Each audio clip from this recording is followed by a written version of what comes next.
Hey there, gents. This is Chris. And first of all, let me apologize about our radio silence over the last couple weeks. I have been incredibly busy and, if I'm being honest, overworked in a lot of different ways. And so I'm trying to get a handle on that, try to get things managed as best as I can, and getting a little better at that. Hopefully we're at the other side of the workload on that. But with that being said, today's episode is another recap or replay of a previous episode. And this one is really special to a lot of guys. A lot of our group members had voiced that this was a big one for them, or whenever it was mentioned, they're like, that one was good. We had the privilege to get Danny Vega, who is a friend of mine, on and discussed fatherhood and raising boys specifically. We also had the privilege of having Berto, myself, and David Blacow all in the same room whenever we recorded this. And so the three of us here in Austin being able to record this all at once was really, really great. This is recorded in January of 2020. This was really just a great conversation about being a father and raising boys, and just went a lot of great places. And Danny was able to talk about things that he doesn't normally get to talk about, which was great, because generally speaking, he's talking about health or fitness, and but he's really got a unique perspective on fatherhood, though. That's what this conversation is all about. So this is a re-air of episode 37, released probably in February of 2020. Thanks for listening, and we will get more consistent with get posts on a weekly basis. So until next time, we will see you. Hello and welcome to the Keto Man's Club podcast. We're glad you're here, where each week we talk about men's health and lifestyle. We do so with the foundation of the ketogenic diet and lifestyle. If you don't know what keto is, stick around and you'll find out. The podcast will bring you real, honest fun. Each week we strive to uncover the tips and tricks that you can use in your everyday life to maximize your overall health. Find the clearest path to becoming the best version of yourself that you were meant to be.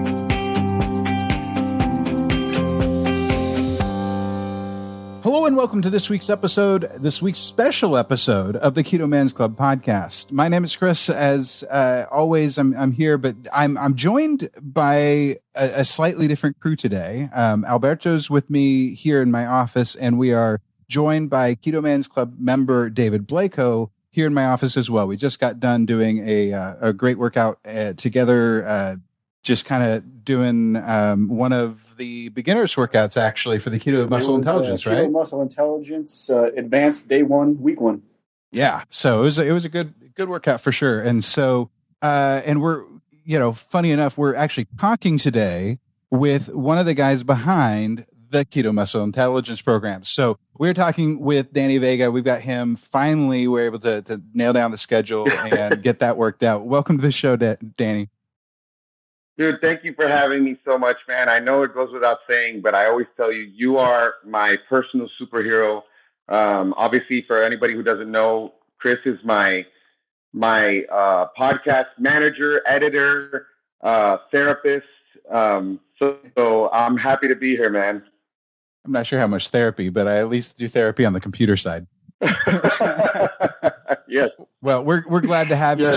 So for those that aren't familiar with us, give us a really quick rundown of who you are. You and just for those listening, there are, Danny has been on many podcasts, both as guest, and he has his own podcast called The Fat Field Family that you should totally check out and subscribe to, please, because it's really good stuff. But that's where you can get the really nitty gritty of who he is. But Danny, go ahead and give us a quick intro of who you are, what you do, and all of that. Sure thing, man. My name is Danny Vega. I am a lifelong athlete. I played college football. I was a collegiate strength and conditioning coach. And for the past 3.5 years, I've been following a ketogenic diet. Really, after the first year, it was much more carnivore based. And my focus is mainly on how to build muscle and improve your performance on a ketogenic diet. But I also love talking about being a better human being, focusing on the family.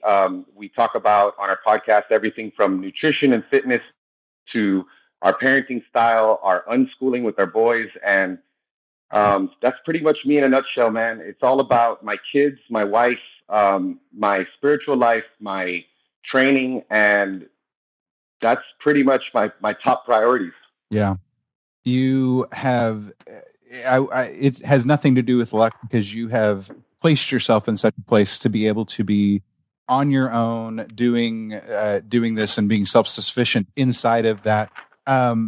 So we mentioned it with the Keto Muscle Intelligence. Give us a really quick rundown of what that is for those people that might be interested in that type of thing. Yeah, because they haven't heard enough from me. Yeah. If they haven't heard enough from Berto. Dude, let me tell you, Berto has been like one of our biggest, cheerleaders. And I'm just so happy because I really think that when you got the right nutrition, and he's got the right nutrition, and then when you learn about execution, which is really the number one focus of Keto Muscle Intelligence, I would say it's twofold. It's number one, learning how to take into consideration this new diet that takes out carbs, which is, a very large part of bodybuilding, and trying to understand how can we match our diet with these new considerations of not having carbs in our system. And so that's the first part. And then the second part, which is probably more important than anything, more important than a carb up, more important than, probably not more important than eating enough, but it's executing. So learning how to truly challenge your muscles versus going into the gym, doing a bunch of different exercises and just kind of living this life of not having any real mindfulness in your training. And we try to kind of show people how to first build stability. And after you build stability, learn how to basically challenge your muscle at every length of the contraction. And it's great for women. It's great for men. We've seen hundreds and hundreds of people who've had success. And now we're starting a coaching platform, which is going to be focused on not only what I spoke about, but when I introduce myself, becoming a better human being, learning how to plan your life and optimize your life versus just we're not just going to be body transformation coaches. We're going to be, helping people improve their mindset, have, the mindset of a champion, and just become a better human being. Because when you figure out all the nutrition, you figure out all the training, then, you can actually be the person that you're supposed to be. And then you can get to work changing the world. And that's honestly, truly the goal for us. Very, very cool. Well, the topic of what I really wanted to bring you on, and we may return to the fitness stuff because I think that's laced in all of this, for at least for you especially. But one of the things that I wanted to focus on with you is that you said it earlier. Your focus very largely is trying to make yourself and your family, your boys specifically, the absolute best human beings that they possibly can be. So tell us a little bit about your mindset on family, about fatherhood, and then we'll kind of go from there. I'll pass it off to the other guys so that they can think a little. Yeah, for sure, man.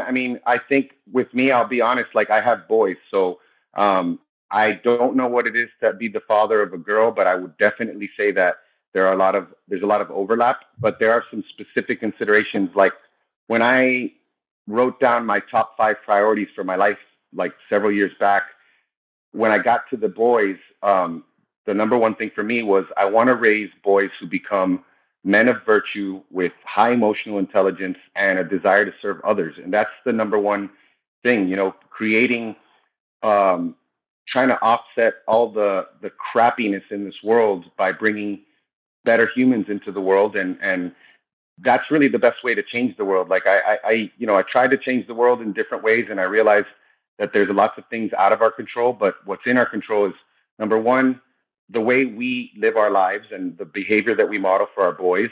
Number two is creating situations and an environment that challenges them and consistently turns it up a little bit over time, in a sustainable way, so that one day I can pass the torch to them and tell them they are men, because, that is a crucial part of someone growing up is, you have to have parents who are challenging you and putting you in situations that, expose you to adversity. and you have to earn that right to be a man, because you can kind of just coddle someone and then tell them, you know what, you're a man now, you're ready to go. But if that's not rooted in like true challenges, and if they didn't really earn it, that's also kind of harmful. Not as harmful as the other alternative, which is something that I learned about, probably 10 years ago when I first read, maybe even longer. I first read Wild at Heart, a book by John Eldridge, which really changed everything for me, because I hadn't had kids yet, but I really thought about this, like, what is the central question of a man? And the central question at the heart of everything is, do I have what it takes to be a man? And all of us ask ourselves that question, whether we know it or not. And our childhoods kind of inform that. So if your child doesn't have these opportunities where you're challenging them, whether it's going on hikes or whether it's going hunting or doing things that challenge them, and finally incremental rites of passage where it comes to a point and you finally say, you're the man, you are ready. You don't need me anymore. I'm here, but you don't need me. What that creates is these different false selves, and so, you injure your child by not, passing that torch on, and then either they become the ladies' man, or they become the coward, or they become the callous, bully. And there's all these different versions of you that are not your ultimate potential of yourself. And so I'm always kind of aware of that. And so for my boys, we have morning routines with them. We have evening routines with them. We're always having conversations with them, and we're trying to share that with everybody, because we really believe that all of this is integrated. Like, you can't just focus on the diet. You can't just focus on their fitness. You can't just focus on their academics. All of it is in synergy with each other. So how we parent, how we educate them, what we're doing with their time, how we're giving them freedom to explore things and kind of make mistakes and come to conclusions on their own. And that's really the goal of my life, man. That's pretty much, kind of how we view parenting. So that's awesome. I being a father of a 9-year-old and 6-year-old daughter, and now an almost 9-month-old boy, only thing I could add to that is when you have girls, it's all that, but you worry and panic more because the world we live in, and it just makes things complicated. You worry for them. I mean, I worry for my son, as you probably worry for your sons as well. But when they're girls, being a father and being the role model, and they view me as a superhero. So it's like I try to do everything I can to live up to that, and it just adds the level of stress in day-to-day life. And it was I don't know, years ago, I was just at some random party. We got this a conversation with a bunch of people, and this one lady actually said something that resonated with me ever since. And she was saying that she's like, her dad could do everything. If she wanted a dollhouse, he'd build a dollhouse. She wanted a tree house, he'd build a tree house. She wanted a shelf, he'd build a shelf. If her car broke down, he'd fix it. And in her mind, like, she's like, that was the expectation. She's like, so when I started dating, mind you, she was in her 30s at the time. She's like, when I started dating and, things started getting serious as I started getting older, she was like, I would meet these guys and, we'd start talking. And she's like, it actually like shocked me when I would meet a guy who like couldn't assemble furniture, or I'd meet a guy who, didn't care too much about, his environment or his health. She's like, cause that's how I grew up. And that's the environment that, I was raised in. She's like, and that's just the expectation that I grew up with. So that always stuck with me. So I around my kids, especially, I try to do the best of everything I can. And I'm not good at everything. I'm good at very few things, to be honest. But I do try my best and try to be very mindful. And we do have a program with them, and we get them out of their comfort zones. We put them in swim, which it was dragging them to the pool every week for, professional swim instruction. For about the first 6 weeks, these kids did not want anything to do with the water. And I mean, now, they've gotten used to it. They jump in the pool like nothing. We don't have to worry about them falling into a pool anymore, which was the goal. But now they're getting bored with swim. So now we're off to find the next challenge. And we're thinking martial arts or probably soccer or something like that. But it never ends. And your game doesn't stop when you become a father. Man, such good points, because like, people need to be comfortable with the idea that your child is probably going to lose interest in something. And, for us, it's hard. Like, you don't want them to do it mid-season. You want them to like at least finish the season and then find something else. But it's totally okay to do that. And the other part of it is not only applicable to boys, but to girls is how are you treating your wife?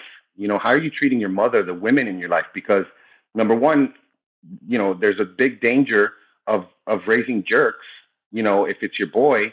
And if it's your daughter, now she has a skewed view of what relationships look like if you're not treating their mother like she's an absolute queen and not showing what it looks like to be with someone that truly values you. So I truly appreciate like what you go through as a father of girls. And, we don't have the same exact concerns, but we also have concerns with, we just had the sex talk with Desmond not that long ago because kids were already mentioning sex and he didn't know what it was. And so we had to talk to him about that. And of course, if you're going to talk about sex, you have to eventually get to the subject of rape and consent and all these things, and teaching our sons, like, you're likely going to be stronger than this woman. And you have to understand that everything starts with consent and all these things. So they're like complicated conversations, but the concerns are just as real. They're just a little bit different.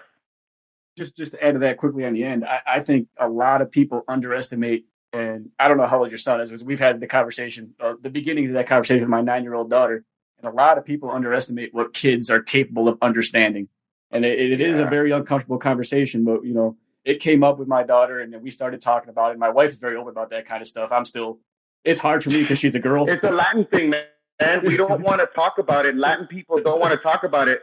And my parents and Maura's mom was like, what? You had the conversation? We had to remind her, like, Maura, she became a woman fairly early.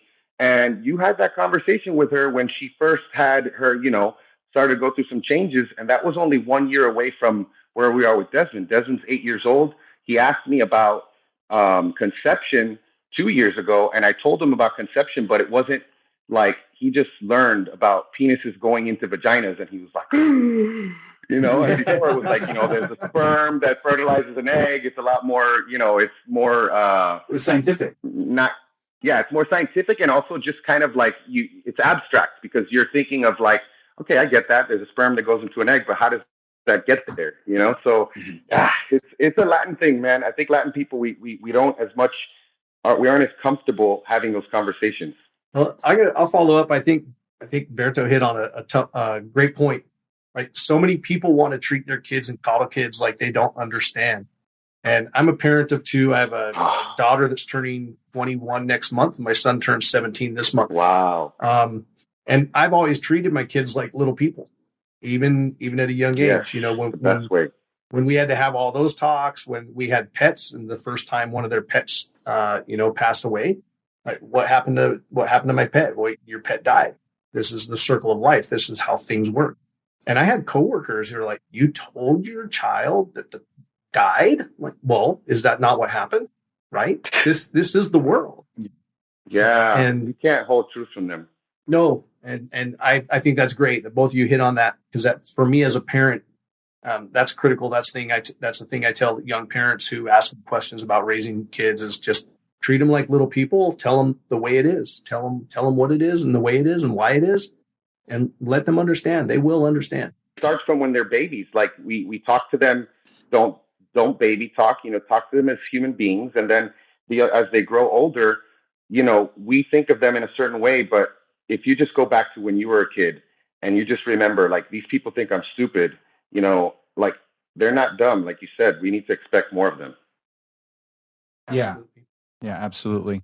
So something that and this was my reality. I didn't grow up with a father in the house my entire life. Being adopted and with my situation, it was rather unique in that regard, where I didn't have a role model in my home of what it was like to be a dad. So that treat your wife as a queen, to I didn't get that example. And to be very honest, as a married man now, I find that there are times whenever I have really bad habits that, I just never developed the good habits. And so there are times whenever I think about things in a different way. I hope that most of the time I've gotten past most of that, but there are times whenever I still catch myself. And so having that really good example, what are some of the other, there are so many men that either boys or men now that have grown up without a father. Let's talk a little bit about the importance of a father in the house and that role a little bit deeper. From your perspective, what has that been like? You had a very strong dad in the house, right? Yeah, I did. But my two best friends didn't. One of my best friends' dad was similar to my dad, a cocaine addict, and he didn't do what my dad did. My dad picked us over cocaine. He got to a point, luckily my mom was a Catholic schoolgirl that, was just terrified of divorce, and she gave him a second chance. And luckily, he took that opportunity and he ran with it and he became the best dad ever. But my two best friends didn't have that father figure. So just because you don't have a father figure, and this can be for either for a child not to have a father figure, it's not optimal, obviously, but you have, number one, you have to look for mentors. Like my dad bought both of my best friends basketball shoes when we played basketball because they needed them. And my dad took my friends, they were like my brothers. And the other thing that I have to just be 100% honest about is, you guys know where I stand. I'm Christian, and, God is our father, and he is the ultimate father regardless. And so if you don't have a father figure, truly you don't have that real world physical father figure, which again is not optimal, but at least, for example, like what you went through, Chris, is like you're mindful of it. So at least you're mindful of it, because we have to acknowledge our traumas. We all have traumas, and we all are going to screw up our kids. I mean, we're not going to do it on purpose. We're going to, like Brian, when Brian and I Brian Williamson, Keto Evangelist, used to have our podcast, and we used to have these talks about stuff. He's like, you have to basically pick and choose which neuroses you're going to give your child. There's going to be something, because you can't disconnect from the trauma that not only you went through as a child, but I truly believe that if we're thinking about what is a generational curse, it really truly is just genetic memory passing on traumas from generation and generation. And this is why a lot of people, it seems like they can never move forward, because they don't acknowledge the trauma, and they don't acknowledge what that trauma did to kind of change them as a human being. And then they can never truly be proactive. So, I mean, a father figure, whether it's your true father, which is obviously optimal, or a mentor, is so important for giving that person. You have to have a grounded relationship with your child. Like if your child is coming home and, you think about the stresses that kids are going through. Teenagers are trying to kill themselves more than ever, which is just crazy. You have social media now where everybody's comparing themselves to the fake version of someone else. These kids have unprecedented pressures and unprecedented ease of life. So, the feelings of entitlement and all of these other things that come with the modern world that we live in, you have to kind of be aware of that, So, yeah, that's pretty much what I think about that. Like it's important to just be aware of your traumas and work on yourself and at least attempt to not pass that on to your kids. I will follow up to say I was very fortunate that my family was also involved in church my entire life, and there were many incredible men that poured themselves into me, whether it be through our scout thing that we had in the Assembly of God called Royal Rangers, or just pastors and leaders that were around me throughout my life.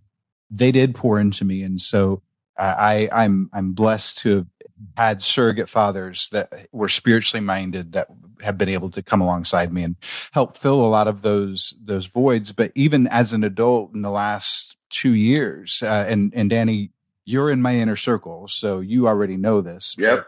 I've actually had to go through some therapy to address issues that I was having as a man that developed from a father wound, more or less, and or the lack of a father in this case. And so there's there are times and places where you have to seek counsel and get help, both as an adult and as a child. But some of the things that I went through could have been mitigated on some level if the situation was different. But that's life, and you move on, and it's all good.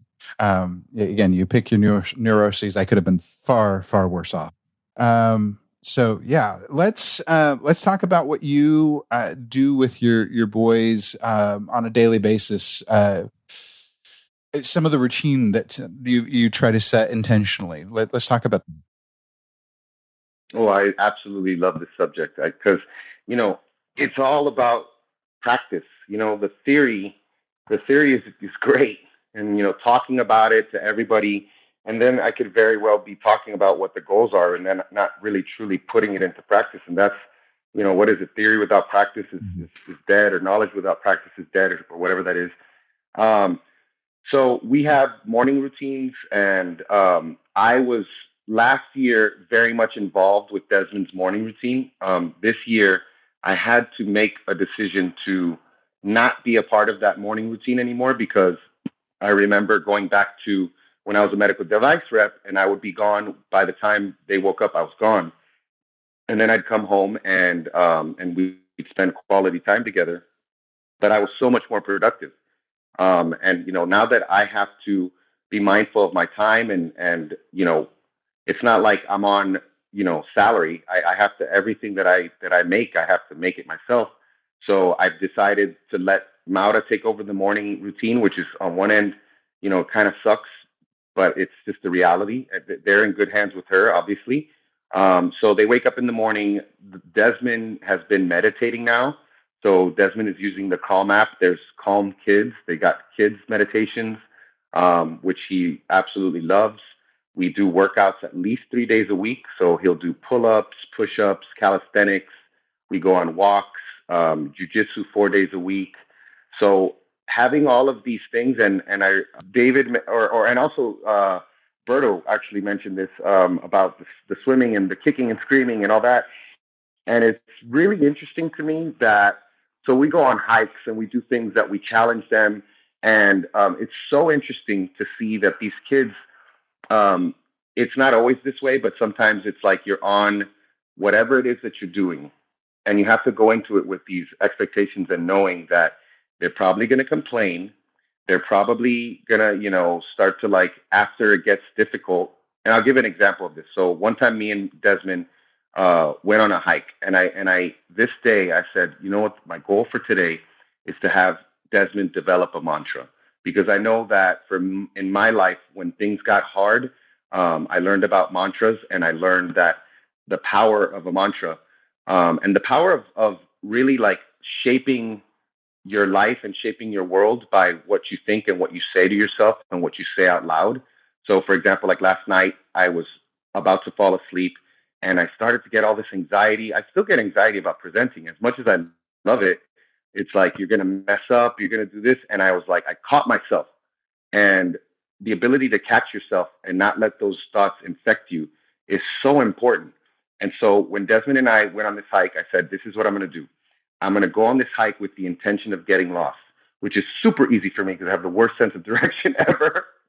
And so about an hour in, we got lost, and I was tracking, and we were already about right around 3 miles in on a pretty decent, not too rough of a terrain, but for every step I take, it's like 2 steps for Desmond. And I started to say, okay, now it's getting hard. And I started to see him start to do this, little things like that. And I was like, okay, this is about that time. I said, Papi, right now, what I want you to do is I want you to develop a mantra. A mantra is something that you tell yourself when things get hard to really push through these things. And so I said, I just want you to think about what you want to say to yourself. And so I was kind of ahead of him, and he was right behind me. And I heard him whispering. And I just was like, what is he saying? And I'm like, oh, he's practicing different mantras and seeing, which one kind of makes sense for him. And then finally, after a few minutes, he's like, I got it. I was like, okay, what is it? He's like, you got this. Nobody's better than you. That's what his mantra was. And I was just like so overjoyed, man. And he still remembers that mantra. I asked him about it the other day, like, do you remember your mantra? And so these are the things that when it gets hard, when you're tired, and when you're like, today's not the day, I don't want to do this today. Yes, it is, man. Number one, because tomorrow's not promised. And number two, because knowing the human tendency to drift and let time go by, you have to have a sense of urgency, because if you don't, you're just going to put it off. You're going to put it off. Yeah, I'll get to this later. All of a sudden, they're at this pivotal age, which is like, 11, 12 years old, which to me, I think that 12 years old is probably one of the most magical ages ever, because if we look into history, and we look at people like Thomas Jefferson and Benjamin Franklin, these guys had businesses at 12 years old. Children are capable of so much, and we don't give them the credit that they deserve. And so, like, in our house, there's never, what do you want to be when you grow up? That is never a conversation that we have. It's always, what problem do you want to solve? And right now is the time to start. Like, my son at 5 years old wanted a bearded dragon. So I said, okay, you want a bearded dragon, you need to start a business. And I said, what can you do? And at the time, he was going to the Boys and Girls Club for his soccer. And so he's like, I want to make dream catchers. And I was like, wow, so you want to make dream catchers and sell them? So we bought, like, from Amazon, like, feathers and, some of the stuff that you put on it. And he would collect sticks from right outside the Boys and Girls Club when he was doing the soccer. And he sold dream catchers, and he made different shapes, which I thought was kind of cool, because it was like, we haven't spoken about this, but we're unschoolers, and people are always like wondering, like, how do they learn things if you're not teaching them?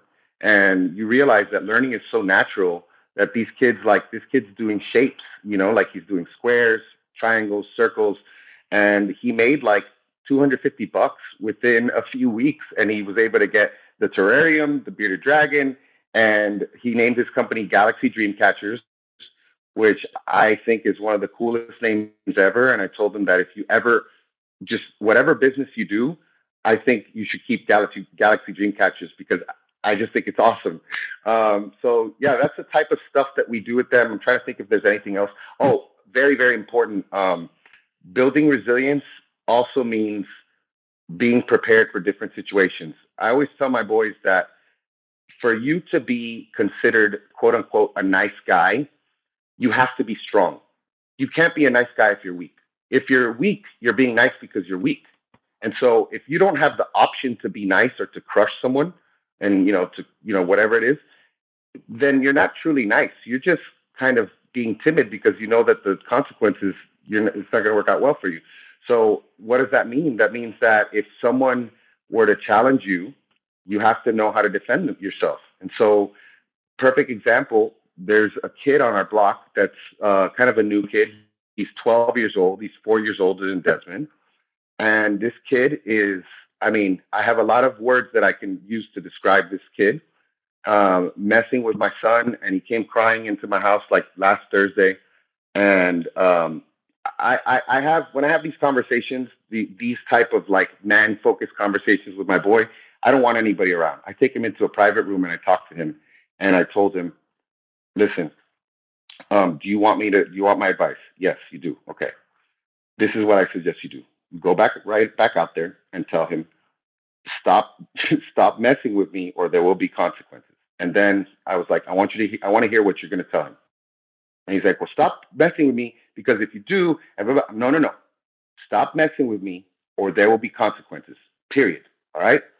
He's like, okay. He goes out there, tells the kid, stop messing with me, or there'll be consequences. The kid messed with him again.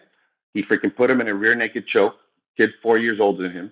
And the kid, he didn't finish him because the kid kind of was like flailing around, but then he ran away. And then sure enough, funny enough, the next day he came to my house to come play with him again. And he almost like he was, now all of a sudden he was nice, but then another few days came by again and he started messing with him again and just being very mean-spirited. Like Desmond fell off of a scooter and he was like, oh, that's too bad, and things like that. I was like, okay, Desmond, now and I'm sorry for anyone who's listening to this, but this is how I do things. You could do things your way, but in my house, this is how I did things growing up, and this is how I do things with my boys. It doesn't matter if you're big or you're small. People need to totally forget about that. I told my son, it has nothing to do if you're big or you're small. It has everything to do with people considering you weak. Because when they see weakness, that's when they mess with you. That's just kind of the natural thing. People are going to mess with people. It's the path of least resistance. The same reason why a lion goes after a cub or a wolf goes after a young animal, because it senses weakness. I mean, I had a kid in my high school who was like 6'3", 230 pounds, and he was made fun of and picked on because he was basically weak. And so I told him that, and I told him the other thing is that, you can't let them see you hurt. And I told him about this one experience I had with a kid that always messed with me. I sucker punched him in PE, and he's like, after school. And so we fought after school, and he beat the crap out of me. And here I was sitting on the curb of my school, waiting for my dad to pick me up, wearing a white T-shirt that was full of mud and blood. And I didn't cry until I got into the car. And I said, I don't want you to not feel feelings, but I don't want you to show that to them. Again, this is how I do things, and this is how I view it. And this is the type of stuff, the conversations that I have with my kid, because he's not like me. He's an angel. This kid is an angel. I am not a nice person. I'm not a good person inside. Like, I had to go through anger management when I was a kid. I was very violent and everything. And I said, I don't want you to be like me, but I want you to understand these principles and take those into your life. And then a day later, after all this happened, he came up to me and he said, puppy, I love you. And I could see it in his eyes that he was truly appreciative of the love in our house.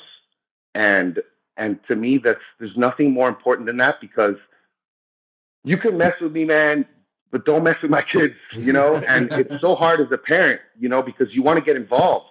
You want to get involved, and Maura wants to go out there and mess with them. And I'm like, Maura, you stay your ass inside the house, because this is his battle and we cannot fight his battles. But it's one of the challenges of life is, raising your kid in a way that don't be afraid. Like I think David said about, coddling them and protecting them. They have to go through this, because I said, puppy, you are going to be on your own one day. You're not going to have me. Because the kid was saying, the only person he's scared of is me. And I'm like, I don't care if he's scared of me. He needs to respect you. He may not be scared of you, but he needs to know that if he does something, that he's gonna get some consequences. Absolutely. And Danny, you're not the only person out there raising their kids this way. I look at it the same way, and I'm actually kind of sad to see some of the people that aren't raising their kids this way, but I know everybody has their own style. I've done the same thing with my kids. As I said, my son's turning 17 here soon, but he's had to face a bunch of adversity growing up, and sports played a big role in his life.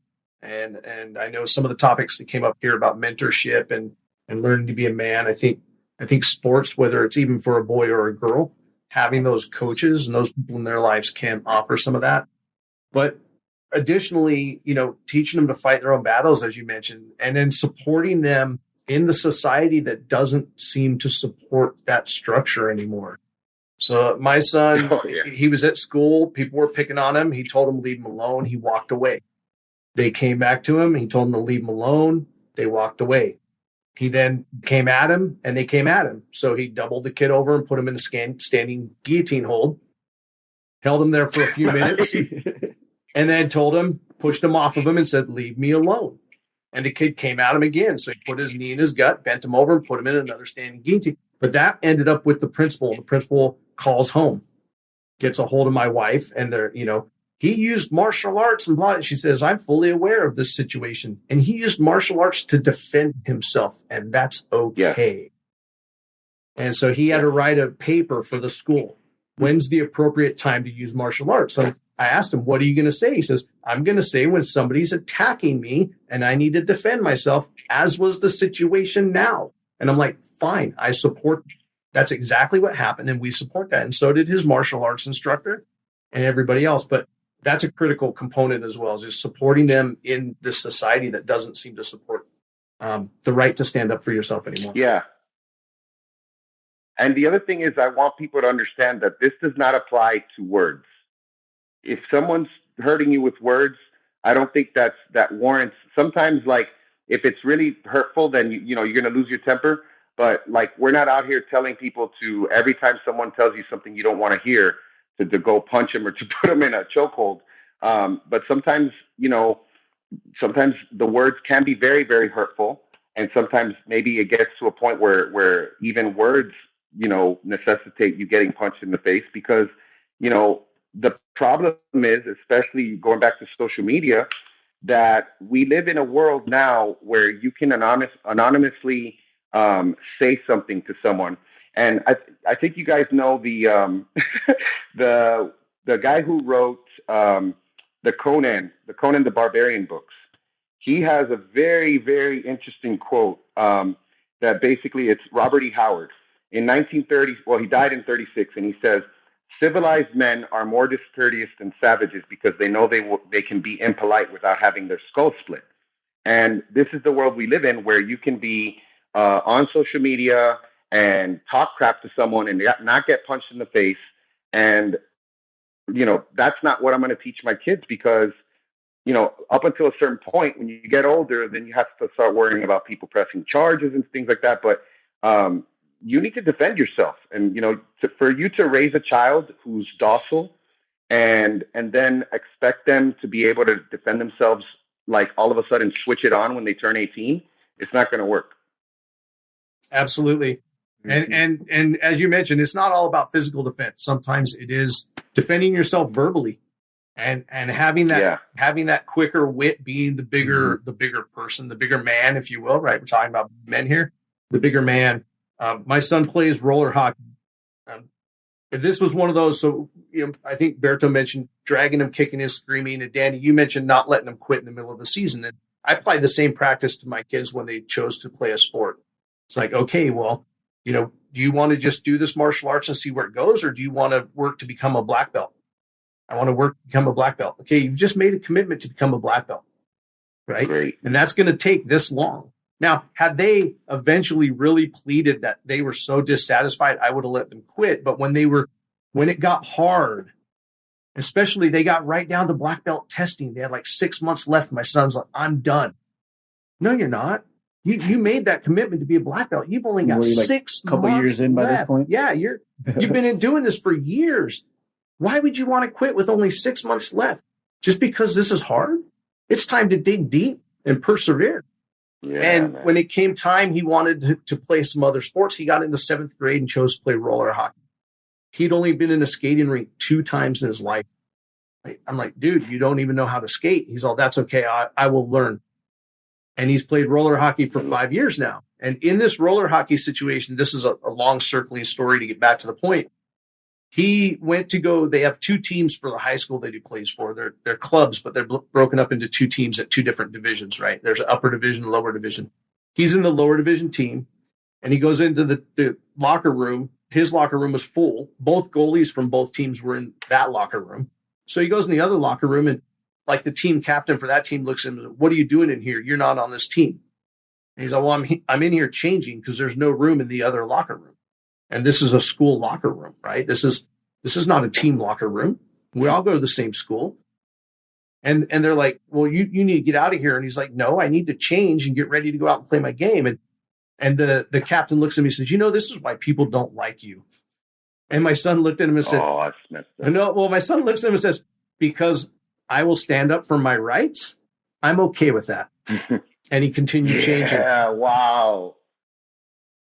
So you hit on something so important, the confidence that they get when they're rooted and they're grounded in their relationship with their parents. That builds confidence, because again, these kids are under a lot of stress. You know, we haven't even talked about like testing in schools and the pressure that they're under. And for them to be able to come home, like I said with Desmond, I'm not going to be able to protect him from adversity, but I am going to be able to provide a safe and good environment at home and give him the love that he needs and the tools that he needs so that he could face that adversity. Just like, you know, Jim Rohn says, you know, don't ask for life to be easy, ask for yourself to be, you know, able to handle that. And that's our job. Absolutely. So yes, kudos to you. I think everything you're doing, lines up with creating your boys to step out into the world and face those moments, those adversities, and stay strong and have the confidence to do so. Yeah, Thank Danny. you. Yeah, absolutely, Danny. You're being a great example for sure to other parents, hopefully, but especially to your boys. Most importantly, to your boys. So I most certainly I appreciate it. Appreciate that. You are at the Keto Summit right now, so we want to get you back to those activities. Thank you so much for carving out some time to sit down with us and chat. And we're going to continue a little bit of banter on our side, but thank you so much for joining us. Go ahead and give us the real quick rundown on how people can connect with you online, and then you can kind of do your thing. Well, thank you so much for having me, man. This was an awesome conversation. This is one of my favorite things to talk about. So thank you guys so much. On Instagram, DannyVega.ms, DannyVega.ms. And then our website is www.fatfueled.family. And that's where our podcast is, that our amazing producer creates and fixes our audio when it's terrible. And that's pretty much it. I mean, if people are interested in Keto Muscle Intelligence, they can follow at Keto Muscle Intelligence on Instagram, and that'll get you access if you want to get a free document on kind of the 5 tips on what you may be doing wrong if you're not building muscle on keto, and that'll get you started if you're interested in learning. And then you can get the program from there. You can, purchase coaching and reach out to me. I'd love to talk to anybody about any of these things. Absolutely. Very good. Well, thank you again, Danny. We will be in contact. We could have talked for 3 hours on this stuff, I'm pretty sure, but I know that your time is valuable and most importantly, limited today. So we really appreciate you taking that time. Thank you so much, brother. It's my pleasure, man. Yeah, no Take it easy, man. Great conversation. Thanks, Danny. See you guys.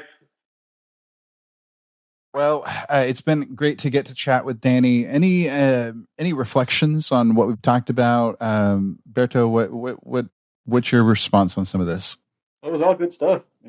Great conversations. All if you're a father in any capacity, definitely relatable. So I think we were able to squeeze a very good amount of information and conversation into a very short amount of time. He's an extremely busy person, and he's actually logged off right now to go do an opening ceremony at a keto convention. So he was gracious enough to give us our time, but I think we hit on a lot of great points there. Yeah, absolutely. David? Yeah, I agree. And I think, we approach this from the perspective of raising boys, raising them to be men. But a lot of the topics that we spoke about, right, just around self-confidence and those things, those apply to your children no matter which biology, whether they're male or female. Raising your kids to meet adversity, to solve problems, to have good self-confidence, to stand up for themselves is relevant for all your children. Yep, absolutely. I'm not likely to be a biological father in any form or fashion at this point. I have my animals, and that's what's working well for my family. But being again, as I mentioned earlier in the conversation, I didn't grow up with a dad in the house, so it was just my mom and a team of parents that were both female. They it's kind of a weird situation, and it wasn't that most people would associate with that, but it was just kind of how God put our family together. But they did the best that they could with me. But some of those lessons, like the resilience thing, I didn't ever really learn that until I was an adult. And even then, there are times whenever I struggle with not really having learned that on a really super deep level. So I'm trying to learn that in other ways. And some of that is through spending time in the gym or spending time in Kung Fu or Krav Maga. And so putting myself into physical stress.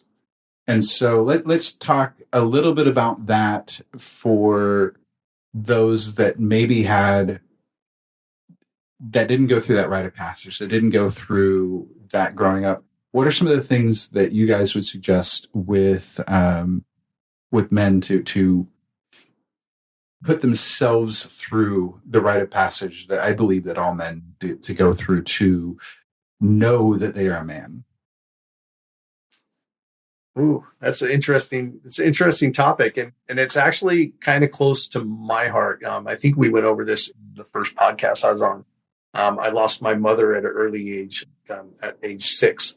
I lost my dad at age 13. I have many brothers and sisters. There are like 8 of us in the family. And my oldest brother and I have a 30-year span of age. So old enough to be my father, right? But he wasn't really in my life. And then my 2 older brothers, because they're 11 and 12 years older than I am, they were moving on with their lives at about the time that I was in those formative years. And this topic just came up this weekend. So, part of what puts me here with you guys today is coming into the state to see my family. And my brother and I were having that discussion about how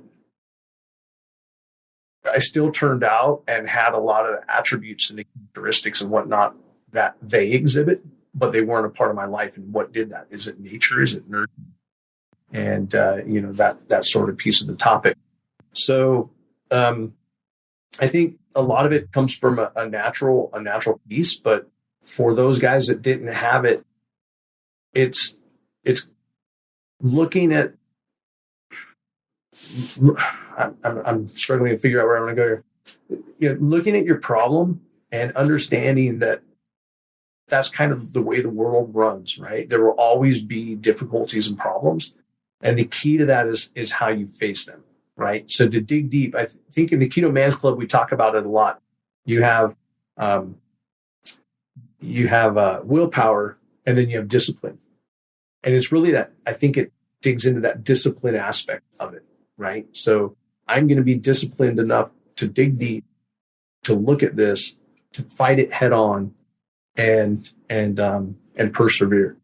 And I think that in itself, like, just if you can grab a hold of that and do that takes you in that kind of passage to that next level of you're no longer that man child, you're the man. And to even scale it back to an even simpler level, like routines. I mean, force yourself into a routine. Most everybody has to go to work. That's part of the routine. Do you always want to go to work? Probably not, but do you? More than likely. So force yourself into routines. Before you go to work, find yourself a routine and stick to it. The days you don't want to, and before you go to bed, make a routine and stick to it before you don't want to. And just forcing yourself to stick to a routine. Once you start going through that suck and just saying, you know what, I don't want to do it today, but I'm going to do it anyways. It builds a self-confidence inside that will eventually snowball into something a lot bigger and better. Yeah, absolutely. Well, I think that's probably one of my weakest areas is routine, because I'm just very, very busy, and I'm juggling a lot of different things, and I don't say no to enough things. And so my routine gets thrown off a lot because I said yes to something extra or something different. And I have to work on that portion, because that is definitely a type of adversity that you can put yourself through to. Well, let's go ahead and wrap up. Any other parting shots or any final thoughts that you guys want to share? I'd like to give a shout out on this episode, okay, based on this topic of routine. And I want to give a shout out to Devin Woodle. So he's, and forgive me if I got that last name wrong, but he's been a member of the men's club for quite a long time. He tried to get started on the journey, and it was a tough go for him. And he jumped into the boot camp, and he has, at least in the last few weeks, been showing that drive to establish that routine to the point of getting in daily and even doing video changes and hitting that gym and pushing through. Mm-hmm. And so, kudos to him for digging in and starting to establish that, and working on building that. And it was very relevant to the topic we were working here with the routine. Absolutely. And we knew it going in, and he was the first to admit that he needed a little bit more of a tough love approach. So, if you think I'm normally blunt with comments, they're even more so when it comes to him. And I won't get into details, because it's a private group and we don't need to air it out. It ain't nothing bad, but he asked some questions, and I just give him like 1 or 2 word answers. And then he's got to sit there and ponder it for a little while, and then he'll give me his how he perceived it, and then I'll just kind of like, okay, that's exactly what I was talking about. Oh, okay. And he admits he overthinks things, but he's doing great. He's sticking to a routine. He's making the better decisions, and he's rocking it right now. He is. I love it. I think he made a comment in the main men's club, posted a video over there. Yeah. And I think it was in that video that he said if there's one thing he's been consistent with, it's been being inconsistent. And so that was those are some of those moments you have as you're on the journey. And I think we all have them at some point. Like, I know I can resonate with one. Was for me a pivotal moment was the moment that I looked at, somebody offered me a sweet treat at work. And they said, I know you're going to tell me no, thank you. You're going to tell me no. But I feel I have to offer this to you. Right. And I'm like, I understand where you're coming from, and you're absolutely right. No, thank you. Thank you. But no, thank you.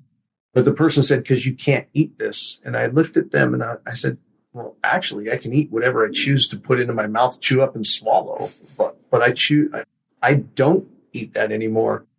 And it wasn't, Danny talked about mantras. That wasn't my mantra at the time or anything. It was just words that came out of my mouth in that moment.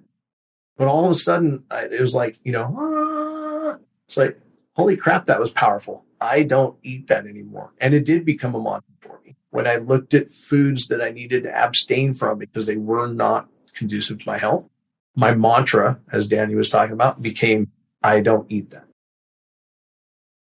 Absolutely. And we all have to find those things for ourselves, whatever that is, whether it be a mantra or just that core thought process that's necessary to push through.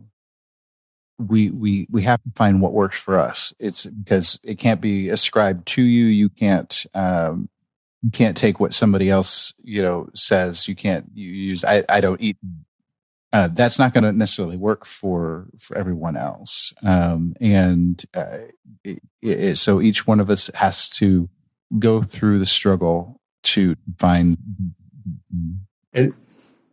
And I have one more thing I'd like to share. It's more from a personal view, but I think it's very relevant to the Keto Man's Club.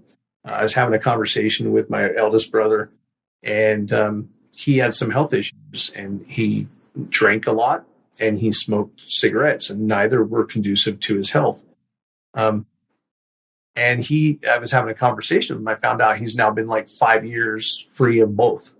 And I shook his hand and congratulated him on like, what was the big moment? And he goes, it all started.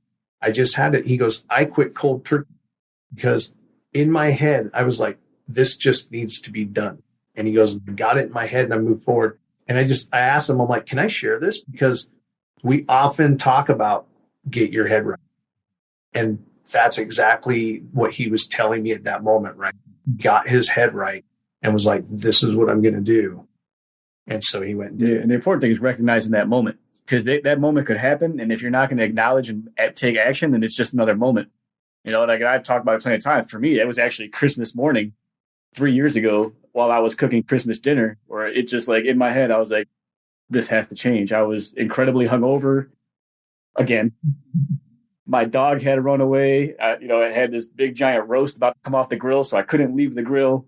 And I'm just standing out in my backyard, like almost feeling helpless because like this has got to come off the grill. Who knows where the dog is, and I was just like, what, I can't do this anymore. I go, something has to change. It has to change right now.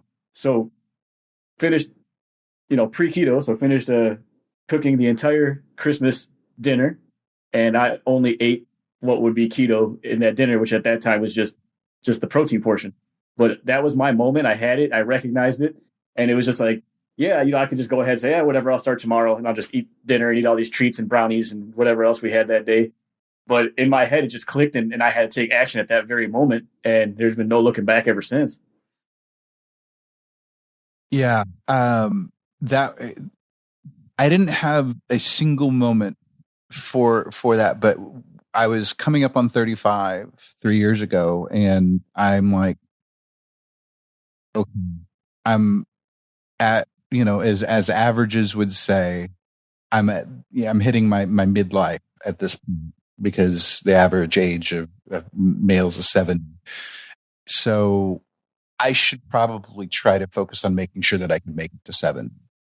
And so some of that was whenever I started on TRT, And then shortly after that, I found out about keto through the podcast that I've talked about previously and finding it.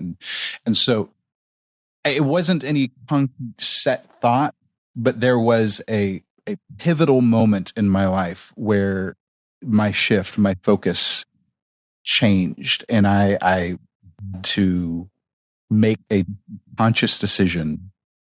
I am going to improve my life. And I shared this on social media this week. Yesterday I had my every 6-month blood work for monitoring my TRT. And we also did an extended blood panel to do basic physical stuff. And my doctor is really good about trying to review everything with me. And he's just going through, and this is perfect. This is perfect. This is spot on. This is exactly where we want it.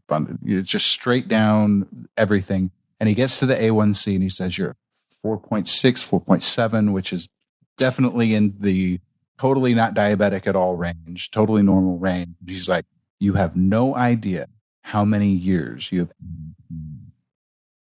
And just by and that is the direct result of me getting to a point where I said, thus far, no more. I'm going to find something. I'm going, and I tried a few things up to that point. It was a very slow panic shifting, steering the big ship thing for me initially. But once I found the lever that I had needed, the lever that I had been missing all along, which was removing carbs from my, there was a major shift in all of that. And I, at this point, I'm very well set on the absolute best version of myself that I can be, so that I can be a good husband, so that I can be the best example of what Jesus, is, and things like that, because those are what's important to me in my core. So those are all things that I'm going through right now, refocusing, just like, okay, what's the next major shift that needs to happen? What's the new stressor that I need to put myself on intentionally that's going to help me make the next leap forward?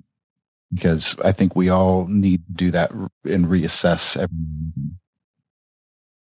Excellent conversation, and I hate to cut it off, but at the same time, we could for hours, and it would just become rambling at that point. It would just be long circles on top of itself at this point. Yeah.